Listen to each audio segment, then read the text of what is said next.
നമസ്കാരം.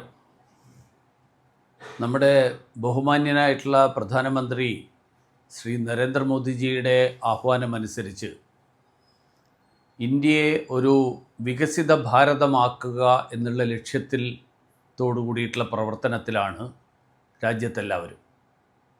പക്ഷേ ഇത് യാഥാർത്ഥ്യമാക്കുന്നതിൽ അല്ലെങ്കിൽ ആകണമെങ്കിൽ അതിൽ ഇന്ത്യൻ സിവിൽ സർവീസിന് കൂടി വലിയ ഒരു പങ്ക് നിർവഹിക്കാനുണ്ട്. ഞാനിത് പറയാൻ കാരണം പ്രധാനമന്ത്രി 2020 മിഷൻ കർമ്മയോഗി പ്രഖ്യാപിച്ചുകൊണ്ട് പറഞ്ഞ കാര്യങ്ങൾ ഓർക്കുമ്പോഴാണ്.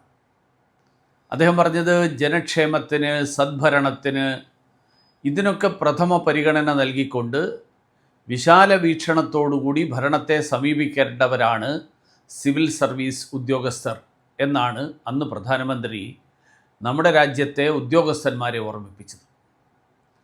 നമ്മൾ ആ ഒരു ഇതിൽ നിന്ന് നമ്മുടെ കേരളത്തിലേക്ക് എത്തുമ്പോൾ, നമ്മൾ കേരളത്തിൽ നോക്കുമ്പോൾ കേരളത്തിലെ സിവിൽ സർവീസിൽ നടക്കുന്നത് എന്താ? സത്യത്തിൽ രാജ്യത്തെ ആകെ സിവിൽ സർവീസിന് തന്നെ അപമാനമാകുന്ന തരത്തിലാണ്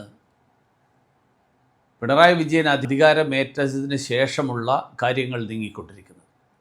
സിവിൽ സർവീസ് ഉദ്യോഗസ്ഥരുടെ, പ്രത്യേകിച്ച് IAS, IPS ഉദ്യോഗസ്ഥന്മാരുടെ മേൽ രാഷ്ട്രീയ നേതൃത്വത്തിന് ഒരു നിയന്ത്രണവുമില്ലാത്ത ഒരു സാഹചര്യമാണ് ഇപ്പോൾ കാണുന്നത്. ഭരണനിർവഹണം എന്നുള്ളതിനേക്കാൾ സോഷ്യൽ മീഡിയയിൽ അഭിരമിക്കുക എന്നതിലാണ് ഉദ്യോഗസ്ഥന്മാരുടെ മുഴുവൻ താല്പര്യം. മികച്ച സേവനത്തിലൂടെ ജനമനസ്സുകളിൽ താരമാവാനല്ല, ഫേസ്ബുക്കിലും ഇൻസ്റ്റാഗ്രാമിലും ഓരോ ദിവസവും എങ്ങനെ താരമാകാം എന്നതാണ് ചിലരുടെ ചിന്ത.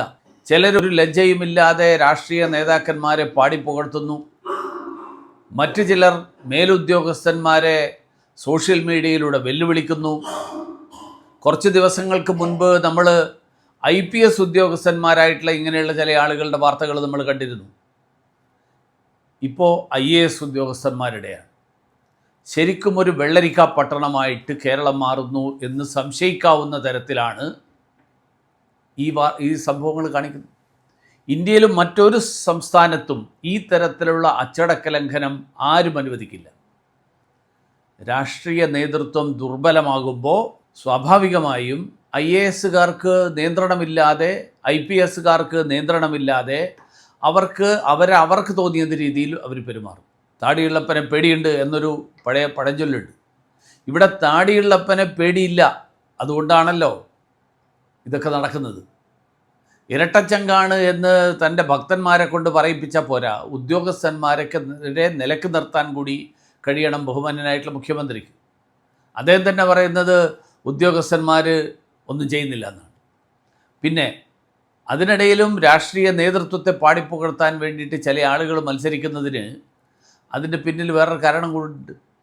കാരണം കേരളത്തിലെ പോസ്റ്റ് റിട്ടയർമെൻറ്റ് ബെനിഫിറ്റുകൾ, അങ്ങനെയുള്ള പോസ്റ്റുകൾ, വിരമിച്ച IASകാരും IPSകാരുമൊക്കെ ഭരണക്കാരുടെ ഇഷ്ടക്കാരാണെങ്കിൽ അവർ വിരമിച്ചാലും പ്രധാന പദവികളിൽ അവർ തുടരും.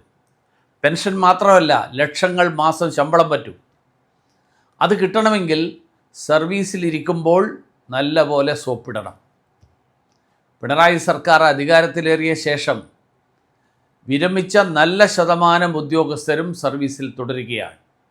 പേരുകളൊന്നും ഞാൻ പറയുന്നില്ല, നിങ്ങൾക്ക് എല്ലാവർക്കും അറിയാം.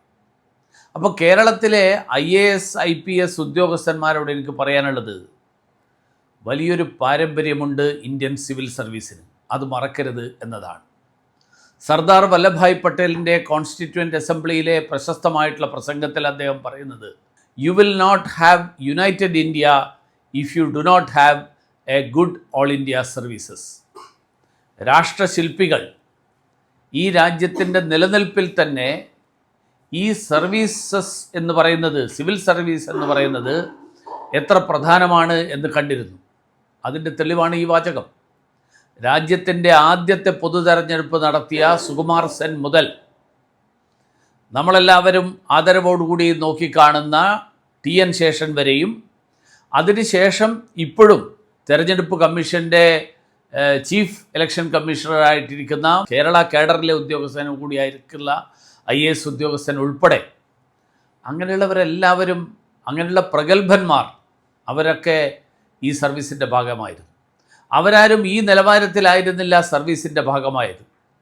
അങ്ങനെയായിരുന്നുവെങ്കിൽ ഇന്ന് നാം എവിടെയും എത്തില്ലായിരുന്നു. അതുകൊണ്ട് സോഷ്യൽ മീഡിയ സർവീസുകാരോട് പറയാനുള്ളത്, കടന്നുപോയവർക്ക് അപമാനവും കടന്നു വരാനിരിക്കുന്നവർക്ക് ആശങ്കയുമായി നിങ്ങൾ മാറരുത് എന്നാണ്.